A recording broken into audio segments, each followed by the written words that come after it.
नमः शिवाय शिवजी सदा सहाय। ओम नमः शिवाय गुरुजी सदा सहाय। 39वां अध्याय मंडप वर्णन। शिव बारात आई निकट, जब ही हिमाचल गए, चकित भय सब देवगण मंडप रचना देख। ब्रह्मा जी बोले, हे नारद जी, तुम भी तो उस बारात में जा रहे थे। तब भगवान शंकर ने श्री विष्णु जी से सलाह करके सबसे पहले तुमको ही हिमाचल के पास भेजा। वहां पहुंचकर तुमने विश्वकर्मा के बनाए हुए मंडप को देखा तो आश्चर्य करने लगे।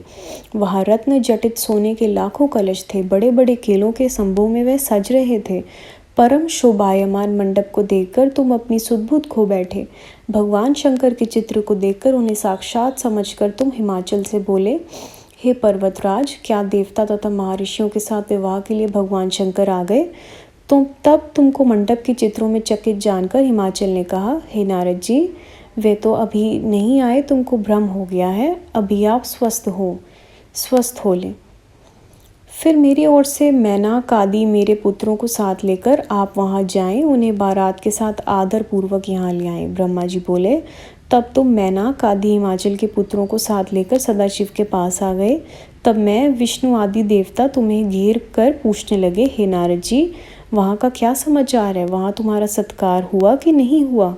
अपनी पुत्री श्री पार्वती जी का विवाह भगवान शंकर के साथ हिमाचल करना चाहते हैं कि नहीं? इत्यादि प्रश्न सुनकर मुझे तथा विष्णु एवं इंद्र को एकांत में ले जाकर तुमने कहा कि, हे देवताओं, हिमाचल ने एक ऐसा मंडप बनवाया है जिसमें तुम सब देवताओं के जीते जागते चित्र लगे हुए हैं। मैं तो उन्हें देखकर अपनी सुध-बुध ही खो बैठा। इससे मालूम होता है कि वे आप लोगों को मोहित करने के विचार में हैं। इतना सुनते ही इंद्र तो बहुत ही डर गया। बोला, हे लक्ष्मी के स्वामी भगवान विष्णु जी, त्वष्टा के पुत्र को मैंने मार दिया था। उसी का बदला लेने के लिए मेरे सिर पर विपत्ति ना आ जाए, मैं ना मारा जाऊं। मैं तो संदेह में पड़ गया हूँ। तब विष्णु जी ने इंद्र के प्रति कहा, हे इंद्र, मालूम होता है कि अवश्य ही वह हिमाचल मूढ़ हमसे बदला लेना चाहते हैं, क्योंकि तुमने पहले मेरी आज्ञा से पार्वतों के पंख काट डाले थे। यही बात उसको याद है, इसलिए वह हमें जीतना चाहता है। परंतु हमें डरना नहीं चाहिए, हमारे तो भगवान शंकर हैं ही, फिर किस बात का डर? ब्रह्मा जी बोले, हे नारद, इस प्रकार की गुप्त बातें करते हुए उन देवताओं से लौकिक गति दिखाते हुए भगवान शंकर बोले, हे देवताओं, क्या बात है? साफ साफ कह दो, हिमाचल अपनी पुत्री का विवाह मेरे साथ करेगा या नहीं? इस प्रकार भगवान शंकर के वचन सुनकर नारद जी, तुमने कहा, हे भगवान, विवाह तो आपका निश्चित है, उसमें कोई विघ्न नहीं। इसलिए तो हिमाचल ने अपने पुत्रों को मेरे साथ भेजा है आपको आदरपूर्वक ले जाने के लिए। ये लोग आए हैं, किंतु देवताओं को मोहित करने के लिए हिमाचल ने मंडप में विचित्र से चित्र बनवाए हैं।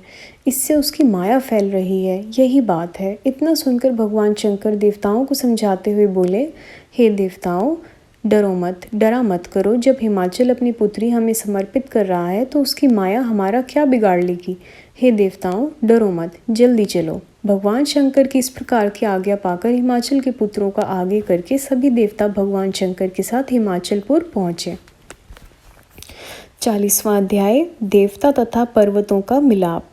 कर अगवानी बारात की सुखी भय हिमवान, मैना भी आई वहाँ देखन शिव भगवान।